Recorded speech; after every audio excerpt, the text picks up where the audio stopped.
기도하겠습니다. 오늘은 1월 20일 토요일 아침입니다. 1월 20일자 본문 누가복음 5장 27절에서 39절까지 말씀 교독합니다. 신약성경 97쪽입니다. 누가복음 5장 27절에서 마지막 39절까지 교독합니다. 그 후에 예수께서 나가사 레위라 하는 세리가 세관에 앉아 있는 것을 보시고 나를 따르라 하시니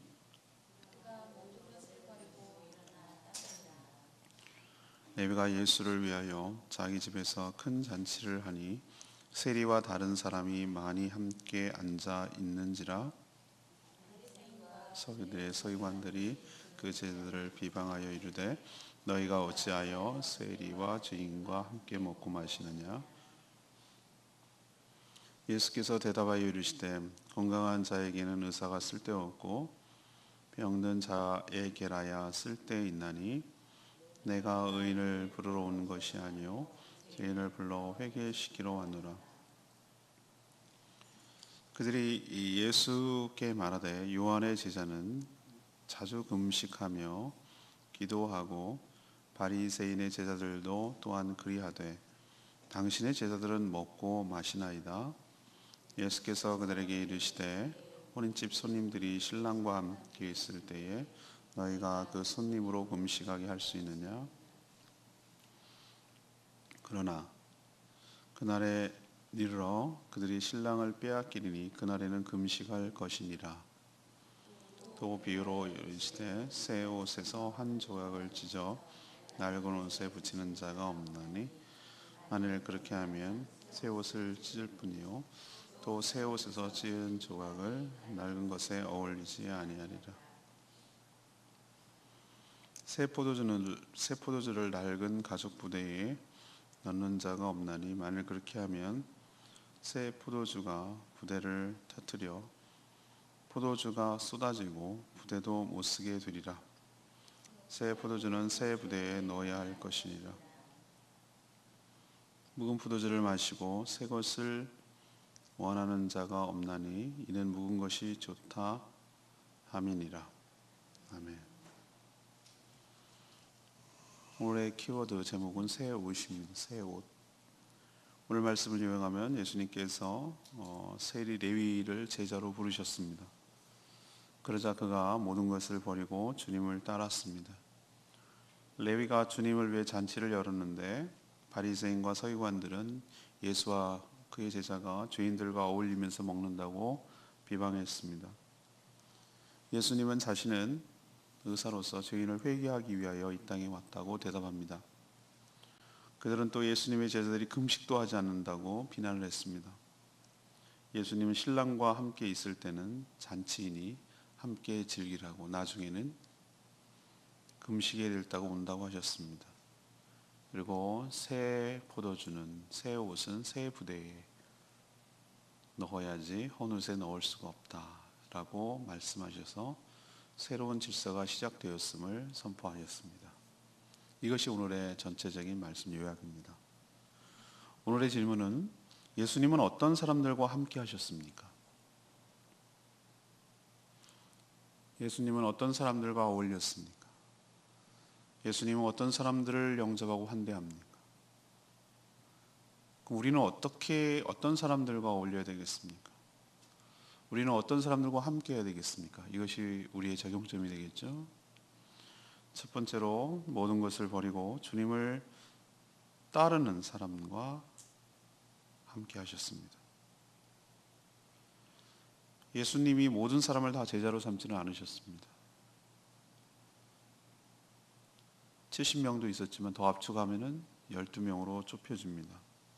그 중에는 굉장한 다양한 사람들이 포함되어 있었습니다. 오늘 27절에 보니까 세리 레위도 그의 제자가 되었습니다. 레위가 누구지? 레위라고 하면 당연히 모르죠.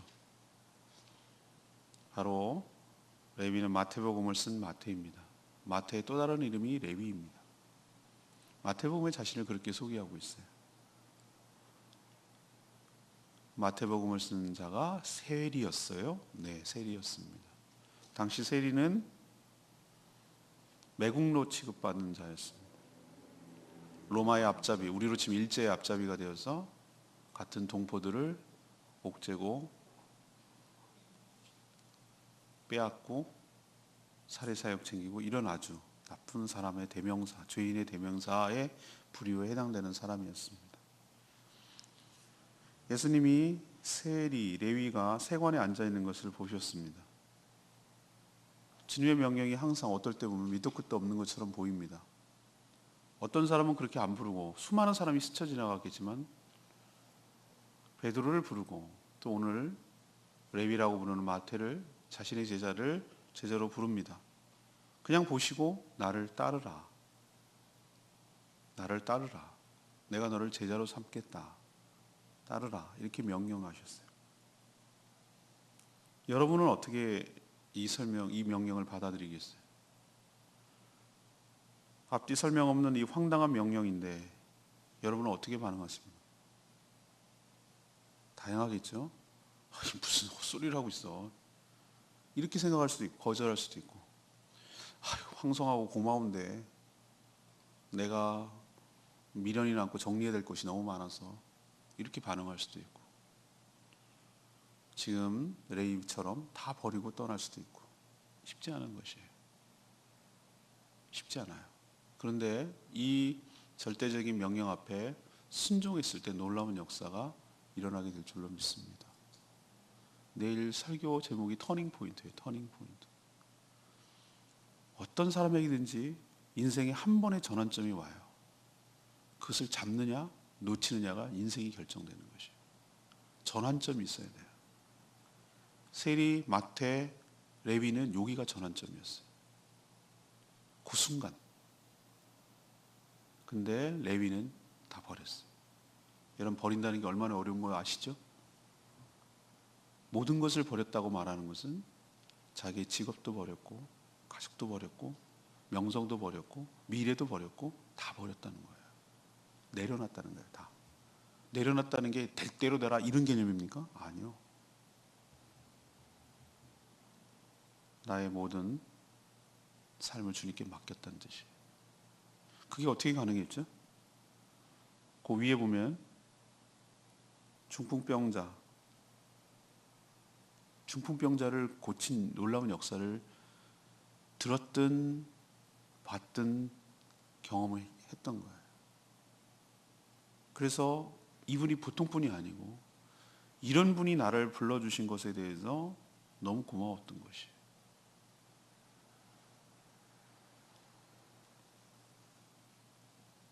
세리를 자신의 제자로 부르신 예수님도 대단하지만 이런 사람을 제자로 데리고 내리면 평판이 어떻다라는 것을 알 거잖아요. 예수님. 근데 그런 거 개의치 않으셨어요. 만약에 예수님께서 교회에 여러 가지 무리에 들어오는데 저런 죄인들이 어떻게 들어오냐고, 저런 사람이 어떻게 예수를 믿냐고 이렇게 생각하면은 쟤는 믿지 않게 하는 게 복음에 도움이 되고 교회에 도움이 됐다 이런 식으로 만약에 제안을 두셨다면 어떻게 그게 복음이 되며 어떻게 구원을 받을 수가 있겠어요? 뒤에도 나오지만 나는 누구를 부르러 왔다? 죄인을 부르러 왔다 그랬잖아요. 죄인을 부르러 왔다. 당시 세리는 이퀄 매국노 이퀄 죄인의 대명사였다니까요. 그런 사람을 자신의 제자로 받아준다? 이건 자신의 명성과 자신의 것도 굉장히 치명적이잖아요. 그런데도 불구하고 개의치 않으셨다고. 며칠 전에 설교한 적이 있죠. 예수님은 사람 차별하지 않으시고 긍휼한 마음을 가지신다. 여기서 보면 또 알 수 있잖아요. 이런 자를 제자로 부르신 예수님도 대단하지만 여기에 반응해서 모든 것을 버리고 따르는 그 레위, 마태 이 사람도 참 대단한 사람 같아요. 자, 여기서 알 수 있는 첫 번째 결론은 이거예요. 주님은 어떤 자와 함께 하십니까? 자신을 믿고 자신을 맡기고 주님을 따르는 자와 함께 하시는 줄로 믿습니다. 이것저것 다 재고 머리 굴리고 어느 것이 유리하지? 어떻게 하는 것이 하지? 어떻게 하면 양쪽 다 잡을 수 있지? 이것도 놓지 않고 이것도 할 수 있는 방법 없을까? 요리조리 멀리 굴리는 사람은 함께 할 수가 없어요. 내려놓고 자신의 삶을 저분에게 거는 거예요. 저분께 맡기는 거예요. 이런 사람을 주님과 함께 하시고 그런 자를 주님의 제자로 삼아주시고 이끄시고 주님의 일꾼이 되게 하시고 사역자가 되게 하시고 사도로 보내신 줄로 믿습니다. 이것이 오늘의 첫 번째 결론이에요. 레위 자기도 알아요. 더 이상 이렇게 살고 싶지 않았어요. 당장은 내가 먹고 살기 위해서 일을 하지만 자기의 동족에게조차 가족에게조차 당당하지도 않았고 보람도 없었어요. 마지못해 하는 거였어요. 이런 자신을 불러주신 예수님께 너무 감사한 거예요. 그래서 자신의 모든 것을 내려놓고 버렸어요. 직업도 수입도 미래도 가족도 부유함도 다 버렸어요. 이제부터 나의 삶은 내가 누리고 있던 모든 것들은 이제는 불편해지는 것이. 이제는 저분이 나의 삶을 책임져 줄 거라고 믿지 않으면 이건 불가능한 얘기예요. 사람은 그렇게 살던 대로 살아요. 놓을 수가 없어요. 내 밥줄인데. 주님은 세상의 모든 것들을 버려두고 자신만 바라보며 따르는 자와 함께 하시며 그의 믿음대로 그의 모든 삶을 책임져 주시는 줄로 믿습니다. 두 번째, 예수님은 어떤 사람과 함께 하십니까? 자신이 죄인임을 알고 회개하는 사람과 함께 하십니다. 자신을 제자로 불러주신 것이 너무나 고마운 레위. 그래서 예수님을 위해서 자기 집에서 큰 잔치를 열었습니다. 여러분들 리액션이 있습니까? 예수님의 은혜와 사랑에 감사합니까? 감사만 합니까? 네, 감사하면 뭔가 리액션이 있는 것이죠. 선물 그 자체가 중요한 것은 아닌데 선물을 통해 그 사람의 마음이 전달되기 때문이죠. 말을 안 하면 어떻게 알아? 사랑하는지 어떻게 알아? 그러잖아요. 연인들 사이에. 맞아요. 표현해야 사랑입니다. 말을 해야 사랑이고요. 반응이 있어야 진심이 나타납니다. 여러분 은혜를 받으면 리액션이 있어야 돼요. 그것이 사람에게도 그렇고 하나님에게도 그래야 될 줄로 믿습니다. 그게 배은망덕하지 않은 삶이에요. 뭐라도 그 마음을 표현해낼 줄 알아야 돼요. 저도 이런저런 은혜를 받은 사람이 참 많아요. 그 고마워할 줄 알아야 돼요. 정성을 다해 카톡이라도 보내줘야 돼요. 작은 선물이라도 정성을 다해서 해줘야 돼요. 그래야 그게 사람답게 사는 것이고 그게 은혜를 받은 자의 삶의 태도라고 저는 생각을 해요. 그래서 잔치를 벌였어요. 여러분이라면 잔치 안 벌이시겠어요? 잔치하는데 또 비용 들어가는데 이런 거 생각하겠어요? 그런 것보다 훨씬 더 받은 내가 너무 감격이 크다니까요. 그러면은 계산적이지 않아요, 사람이. 은혜가 부족하고 감격이 부족하고 그래서 우리는 너무 계산적이 되는 거예요. 당연히 잔치를 열었으면 누가 많이 모입니까? 누가 옵니까 주로? 자기랑 만나던 사람들, 그와 자주 만나며 지내던 세리들, 다른 세리들이겠죠. 세리들, 또 여러 다른 사람이 잔치에 참여해서 어울려 먹고 있었죠. 잔치란 그런 것이죠. 먹는 게 빠지면 뭐가 있겠습니까? 그렇지 않아도 못마땅하게 생각해 온, 이게 바로 뒤에 나오는 낡은 가죽 부대에 해당되는 사람들, 낡은 옷에 해당되는 사람들, 낡은 세계 질서를 부여잡고 있는 사람들, 낡은 사고방식에 부여잡고 있는 사람들, 여전히 세리 이퀄 죄인 이퀄 매국노, 이런 등식에 한 발자국도 못 나가는 사람들, 이런 사람들은 세리와 밥 먹고 있는 예수님이 아주 못마땅하고 꼴물견이라고 생각된 거예요. 그래갖고 시비를 거는 거예요. 잔치에 참여도 안 하면서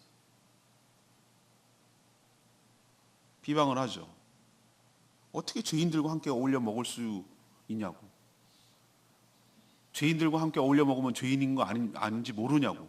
저분 좀 괜찮은 분이고 능력 있는 분인 줄 알았더니 영 아니네.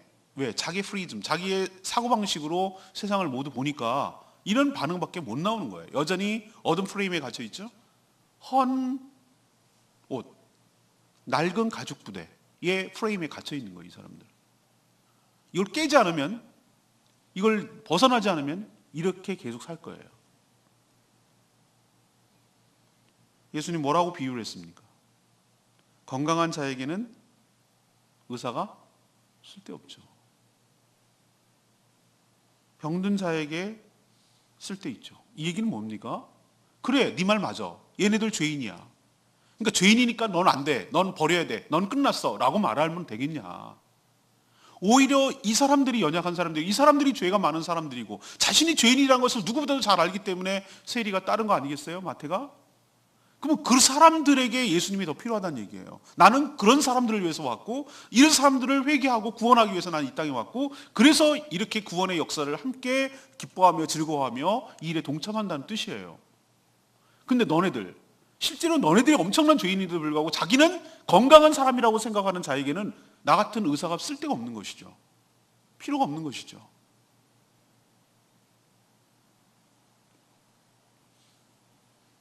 이 은유에서 바리새인과 서기관들은 자기는 스스로 건강한 사람, 의인이라고 생각했지만 예수님의 말을 빌리면 사실은 심각한 병자이고 진짜 죄인이에요.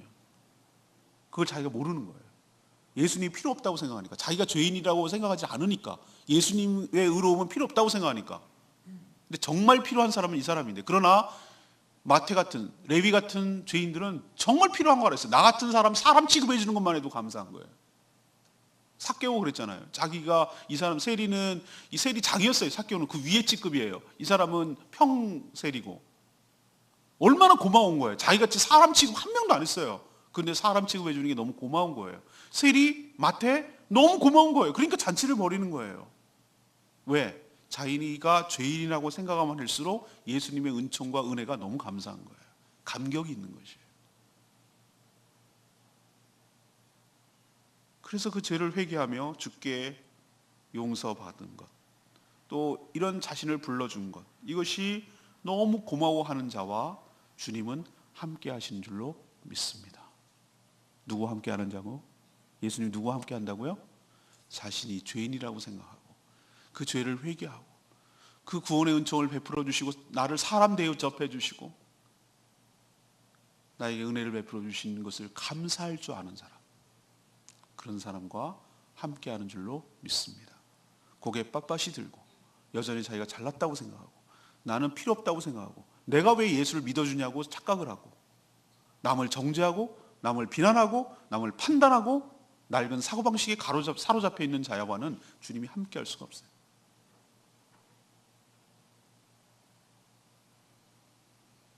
세 번째로 주님을 모시고 새롭게 살아갈 사람과 함께 하십니다.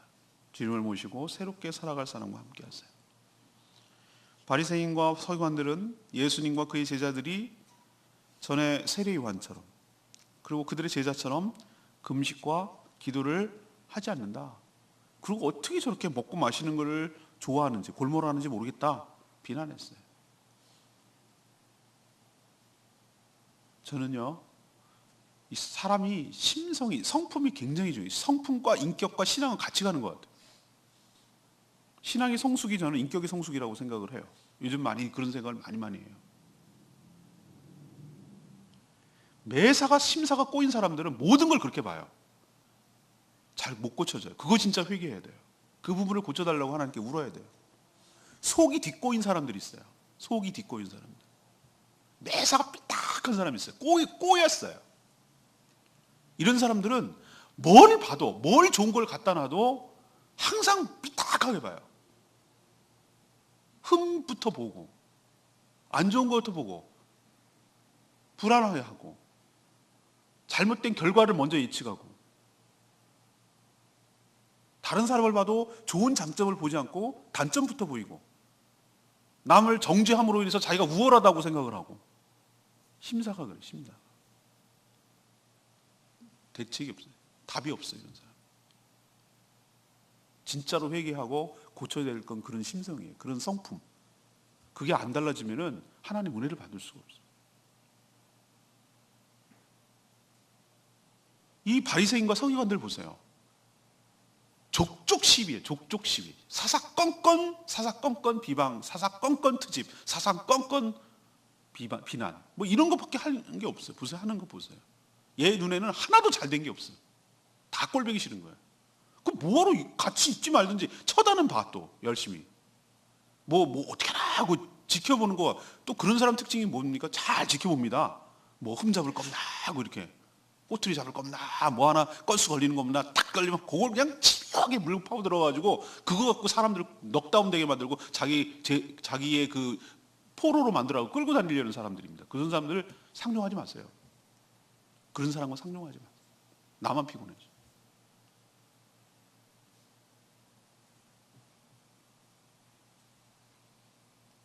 이 사람들 왜 이렇게 비난을 합니까? 자신들이 생각했던 경건의 모습과 전혀 다르다는 거죠. 예수님과 예수님의 제자들이. 예수님은 신랑이 있을 때는 함께 있는 잔치 아니냐. 그러니까 본인이 신랑이라는 걸 은유적으로 표현한 것이죠. 그때는 먹고 마시지만 잔치하는 날 금식하는 사람이 어딨냐. 내가 있을 동안에는 내가 신랑인데 신랑 대신 예수님 그 표현하잖아요. 그런데 신랑이 빼앗길 날이 올 것이다. 이것은 아마 십자가의 사건을 이야기하고 또 그 뒤에 엄청난 기독교에 대한 핍박과 신앙에 대한 핍박하는 날이 올 거라는 거죠. 그때는 너희들이 금식 안 할래 안 할 수가 없다. 그러나 지금은 나와 함께 있으니 신랑이 함께 있으니 금식할 때가 아니라 즐겁게 교제하며 즐길 때다. 타이밍을 잘 좀 구분을 해라 라고 얘기를 하는 것이죠. 그러면서 이제 비유로 얘기하는 것이 새 옷과 새 포도주를 비유로 얘기를 하는 거예요. 새 옷을 떼가지고 낡은 옷에 입는 사람이 어딨냐. 그 왜 그럴까요? 이게 탄성 때문에 그러죠. 그죠? 벌써 이렇게 축 늘어진 것을 갖다가 해놓으면은 새 옷이는 탄성이 있으니까 쪼여버리죠. 이렇게 쪼이면 어떻게 됩니까? 트어지잖아요. 이해를 못 하시는 것처럼의 표정을. 낡은 가죽 부대는 어떻게 하면 이미 늘어질 대로 탄성, 그러니까 회복 영역이 없는 거죠. 이제 줄어들 이렇게 하는 능력이 없는 거죠. 거기다가 새 포도주를 보면 새 포도주는 발효가 되면서 어떻게 됩니까? 팽창이 되잖아요. 그럼 어떻게 되죠? 터지죠. 포도주 버리고 가죽 부대도 버리죠. 그 얘기를 하는 거예요. 이 은유가 뭘 의미합니까? 너희들이 그런 낡은 사고방식으로 새로운 질서에다가 연결을 시킬 수가 없다는 거예요. 그런 사고방식으로는 같이 갈 수가 없다는 거예요. 여전히 프레임, 경건, 이퀄, 금식, 기도 이런 거 그렇게 하는 것이 많이 참된 경건 생활이라고 생각하는 고정관념에 쌓여있는 사람에게 이런 방식이 맞겠어요? 새로운 질서, 새로운 포도주가 나오고 새로운 옷이 나오는데 이게 받아들여지겠냐 이 말이죠. 둘 다 망가진다는 거예요. 둘 다 망가진다. 근데 어느 것이 좋다라고 말할 수가 없는 거예요. 보세요. 맨 마지막 30절 묵은 포도주를 마시고 새 것을 원하는 자가 없나니 이는 묵은 포도주가 좋다고 하냐. 너네들은 옛날 게 좋은 거야. 그렇게 하는 것이 옳다고 생각하는 거예요.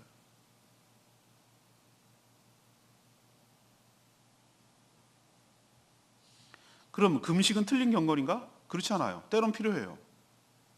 그럼 먹고 마시는 교제만 중요한가? 아니에요. 그것도 때론 필요하나 계속 그럴 수는 없어요. 그것을 다 수용할 수 있는 열린 사고방식이 필요합니다. 중요한 핵심은 어떤 형태의 경건이냐를 정죄하지 말고 중요한 것은 주님과 함께 하는지 그게 중요할 줄로 압니다. 그게 관건이에요. 주님과 함께하는 경건, 주님과 함께하는 금식, 주님과 함께하는 잔치 같은 교제. 그러나 주님 없는 잔치, 주님 없는 금식은 아무 소용없다는 거예요. 경건의 핵심은 주님과 함께하는 것이, 주님을 모시는 것이, 주님과 함께하려는 자, 그렇게 경건 생활을 하려는 자, 그렇게 신앙 생활을 하려는 자와 주님은 함께하시는 줄로 믿습니다. 우리가 말씀에 입각해서 제가 말씀드렸죠. 그때 내가 주보에도 쓴 것 같은데 진리는 타협의 대상이 아니에요. 진리는 예수 그리스도, 예수가 그리스도십니다. 그분만이 유일한 우리의 중보자가 되시고 구세주가 되시고 주님이 되십니다라는 것은 타협의 여지가 없습니다. 여기에 뭘 끼어넣으려는 자는 전혀 상관하지 말아야 돼요. 그러나 그 나머지 예 것에 대해서는 어떻게 되죠? 관용을 베풀어줘야 돼요. 여유가 있고 넓어져야 되는 것이. 낡은 프레임에 갇혀서 모든 사람을 정죄하고 판단하는 거 원치 않으세요.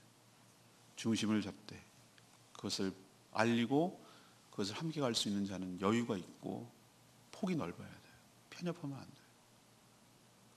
다름을 인정할 줄 알고 그것을 수용할 수 있는 능력과 여력이 있어야 되는 것이에요.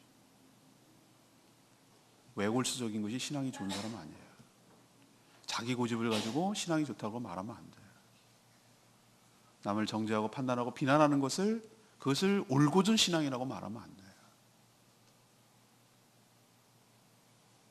복음의 안에서 그것이 흐트러지지 않는 데서 그냥 다름을 인정해야 돼요. 비난하면 안 돼요. 낡은 가죽 부대에 사로잡혀서 묵은 것만 좋다고 하는 사람이 아니라 늘 새로운 것을 수용하고 받아들이고 주님의 말씀을 볼 줄 아는 그런 눈이 열리게 되기를 바라며, 주님은 그런 사람과 함께 하신다는 것을 기억하고 그렇게 살아가는 저와 여러분 되기를 소망합니다. 전 역시 31절 말씀, 레마의 말씀입니다. 예수께서 대답하여 이르시되 건강한 자에게는 의사가 쓸데없고 병든 자에게라야 쓸데있나니. 바리새인들과 서기관들은 자신들은 세리 같은 죄인들과 식사는커녕 어울리지도 않는 것이 의인이라고 생각을 했어요. 그런데 저런 자들과 어울리는 예수님을 이상하게 생각했고 그들은 좀 뭔가 있나 했더니 기대가 실망으로 돌아선 거죠. 하지만 그들은 어떻습니까? 예수님과 비난만 하고 비방만 했지 그 잔치에 참여하고 있습니까? 아니죠. 그들에게는 예수님과의 뭐가 없습니까? 교제와 교통이 없는 것이죠. 오직 비방만 정죄만 있을 뿐이죠. 예수님이 말씀하신 낡은 가죽 부대에 새 포도주를 담을 수는 없습니다. 건강하다고 착각한 자에겐 의사가 필요 없듯이 정말 이들은 정작 진짜로 예수가 그리스도 필요한데 그들에게는 정작 예수님이 없어요. 이게 문제라는 것이. 여러분의 삶에도 저희 교회에도 주님을 놓치는 일이 없기를 원합니다. 주님을 모시고 어떤 일을 행하는 저와 여러분 되기를 소망합니다. 우리가 착각하지 않기를 원합니다. 주님 없는 교회는 아무것도 아닙니다. 주님이 필요합니다. 주님이 꼭 있어야 됩니다. 우리는 건강하지 않습니다. 주님이 도와주시지 않으면, 주님이 고쳐주시지 않으면 우리는 살아갈 수 없는 자림을 고백합니다. 그래서 주님이 꼭 필요합니다. 주님 놓치는 일 없도록 살아가는 저와 여러분 되기를 소망합니다. 오늘 세 가지 말씀드려요. 질문이 뭐였습니까? 예수님은 어떤 사람들과 함께 하셨습니까? 첫 번째로 모든 것을 버리고 주님을 따르는 사람과 함께 하셨습니다. 마태, 레위. 여러분이 버리는 거 쉽지 않습니다. 여러분 같으면 버리라고 못 버립니다. 여러분 쉽지 않습니다. 이거 그렇게 쉽게 말하면 안 돼요. 얼마나 믿음의 결단이 있고 그것을 확신이 있지 않으면 자신을 던질 수가 없습니다. 그러나 주님은 이런 사람과 함께 하십니다. 그렇다고 여러분 직업 다 버리고 실업자 되라는 의미 아닙니다. 자신의 삶의 가치와 미래를 자기에게 걸지 말고 어디다 걸으라는 얘기예요? 주님께 걸으라는 얘기예요. 주님이 나의 삶의 주인인 것을 고백하고 모든 것이 상대적이 되는 것이. 전에는 돈이 절대적이었고 내 직장이 절대적이었고 내 건강과 내 젊음과 내가 모든 것이 그게 절대적이었는데 세리 마태처럼 그건 상대적이 되는 것이. 누가 절대적입니까? 예수 그리스도가 나의 주인인 것을 고백하고 그 모든 나머지 것들은 상대적이란 말이에요. 그분이 나의 삶을 책임진다고. 그분이 복의 근원이고 내가 살아가야 될 이유라고. 나 같은 죄인을 불러주신 것이 감사하고 황송하다고. 그분을 따르겠다고. 그분에게 순종하겠다고. 이런 사람과 주님이 함께 하신다고. 이것저것 다 재고 통박 굴리고 양다리 걸치고 안 된다고요. 안 된다고. 두 번째는 어떤 사람? 자신이 얼마나 철저한 죄인인지 깨닫고 주님과 회개하고 받은 은혜에 감사할 줄 아는 사람. 이런 사람과 잔치를 베푸는 세리 마태입니다. 이런 사람과 함께하는 줄로 믿습니다. 뻣뻣하게 자기가 죄인이라고 생각하지 않은 사람과 함께할 수가 없어요. 오늘 아침에 여기 오는데 제주 CBS에서 토요일마다 그 책을 많이 얘기해 주는, 오늘 얘기하는 것이 파스칼의 팡세에 대해서 얘기하더라고. 팡세를 쭉 설명을 해주는 거예요. 근데 그 귀담아 듣는 얘기가 있어요. 팡세의 앞부분 뒷부분을 설명해 주는. 앞부분은 하나님 없는 인간이 얼마나 비참한가, 후반부에는 하나님이 있는 인간의 삶이 얼마나 행복한가. 팡세 그러면 생각하는 갈대 이런 것만 인용하지 말고 그 책이 굉장히 신앙적인 책이에요. 사실 알고 맞아요. 주님 없는 삶은 우리는 비참해요. 내일도 그 언급을 좀 하겠죠. 주님이 있는 삶이야말로 내가 직업도 잃었고 너 수입도 잃었고 다 잃었는데 뭐가 행복해? 주님이 때문에 행복한 거예요. 이런 기쁨을 아는, 진짜 기쁨을 아는 사람만이 주님과 함께 할 수가 있는 거예요. 마지막 세 번째는 어떤 사람? 주님을 모시고 새롭게 살아갈 사람들만 함께 할 수가 있어요. 주님을 모시지 않는 경건, 주님을 모시지 않는 잔치 아무 소용없어요. 주님이 핵심이에요. 그분이 주인이세요. 그분이 내 삶의 주인이세요. 그분과 함께 모시고 동행하며 더불어 어디를 가든지 함께 가겠다는 각오, 결단이 있는 사람, 그런 사람을 주님이 함께 하실 줄로 믿습니다. 여러분도 주님과 함께 동행하는 복된 인생 살아가게 되기를 축복합니다. 오늘 말씀 붙들고 기도하기 전에 503장 찬양지 부르고 기도하겠습니다.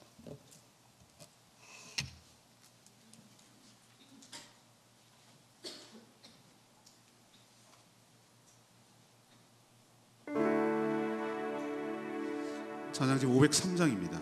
찬양지 503장.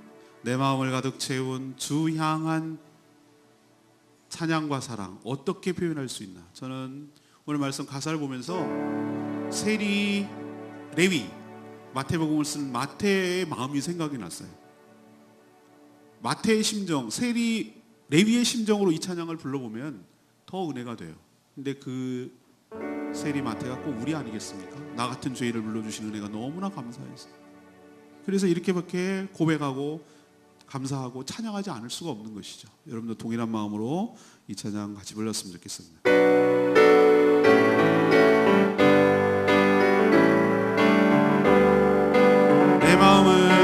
내 마음을 가득 채운 주 향한 찬양과 사랑, 어떻게 표현할 수 있나? 수많은 찬양들로 그만 표현할 길 없어 다시 고백합니다. 주 사랑해요,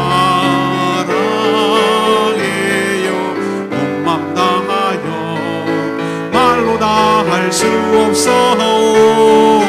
주 사랑해요, 찬양 받아 주소서. 수많은 멜로디와 찬양들을 드렸지만 다시 고백하기 원하네.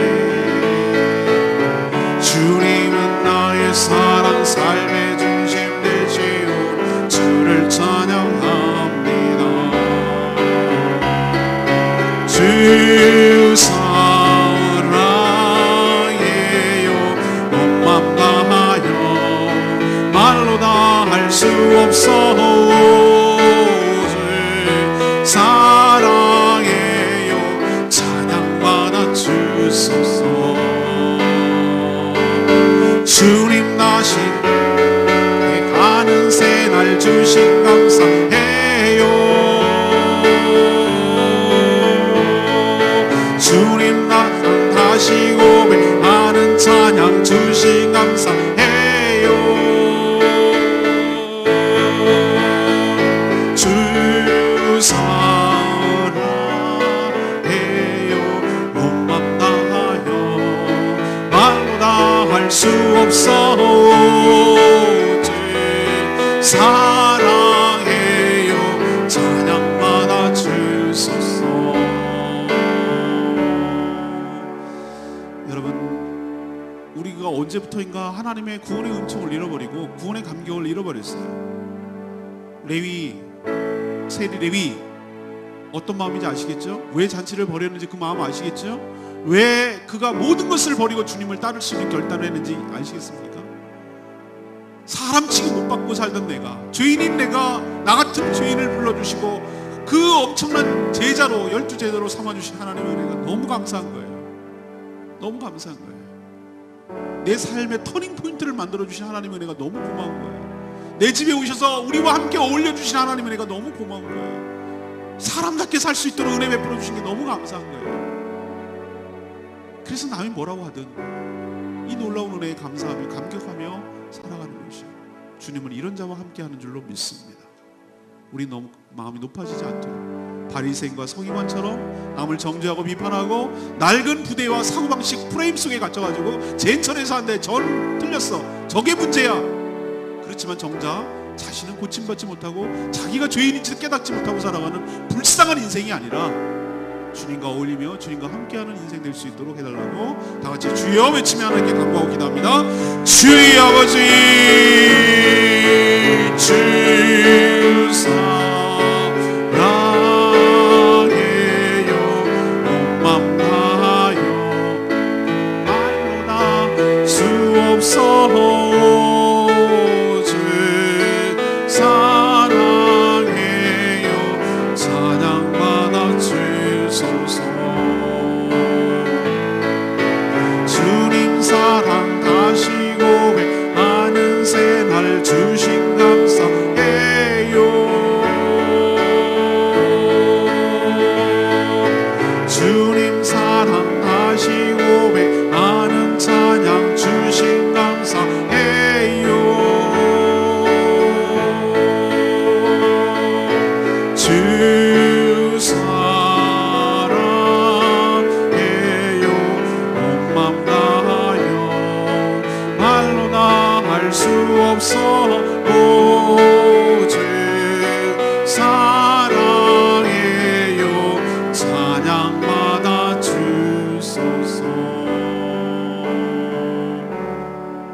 바리새인과 서기관 같은 모습이 없는지 살펴보게 하여 주시옵소서. 남과 비교하여 조금 더 낫다고 생각하며 함부로 비방하며 정죄함으로 자신은 의롭다고 착각하지 않게 하여 주시옵소서.